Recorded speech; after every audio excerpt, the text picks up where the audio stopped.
Hi అండి. Welcome to my channel. ఇప్పుడిప్పుడే మనకొక బ్రేకింగ్ న్యూస్ అయితే రావటం జరిగిందండి. ఏపీ ఉద్యోగ పెన్షనర్లకు ఒక డీఏ అయితే జూన్‌లో అయితే విడుదల కాబోతుంది. అంటే 2023కు సంబంధించి జూలై నెల సంబంధించి ఒక డీఏ అయితే ప్రభుత్వం అయితే ప్రకటించడం జరిగింది.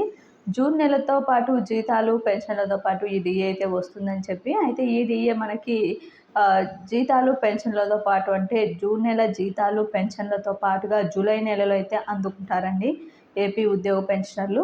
అయితే వీటికి సంబంధించి అరియర్స్ వచ్చేసి సెప్టెంబరు, నవంబరు 2025 మార్చిలో అయితే రావటం జరుగుతుంది.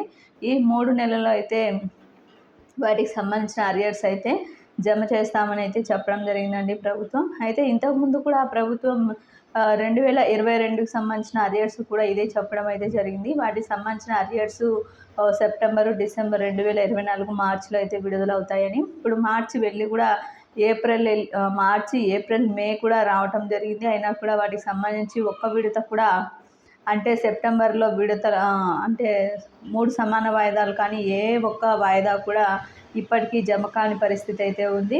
మొత్తానికి ఉద్యోగ పెన్షనర్లకు సంబంధించి ఈ అరియర్స్ గోల్ అయితే ఎప్పుడు జమ అవుతాయో తెలియని పరిస్థితి అయితే నెలకొంది.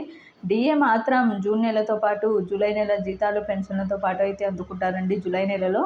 ఈ డీఏ అరియర్స్ మాత్రం మొత్తానికి ఈ జూన్లో మునుపు ఉన్నటువంటి అంటే ముందు ఉన్నటువంటి డీఏ అరియర్స్ అన్నీ కూడా జూలై నెలలోపు క్లియర్ చేస్తాము, విడతల వారీ అయితే జమ చేస్తామని చెప్పినప్పటికీ కూడా ప్రభుత్వం ఇంతవరకు ఎవ్వరికీ కూడా ఎక్కడా కూడా ఒక్క డీఏ అరియర్ కూడా జమ అయినట్టయితే ఎక్కడా సమాచారం అయితే లేదంటే ఎవరికి కూడా జమ కాలేదు. ఈ 5 సంవత్సరాలలో ఒక్క డీఏ కూడా అందుకోలేదని చెప్పి ప్రభుత్వ ఉద్యోగులు అయితే వాపోతున్నారు. ఇది ఇప్పటి వరకు ఉన్నటువంటి లేటెస్ట్ అప్డేట్. మీకు వీడియో నచ్చినట్లయితే తప్పకుండా లైక్ చేయండి, షేర్ చేయండి. Thank you for watching.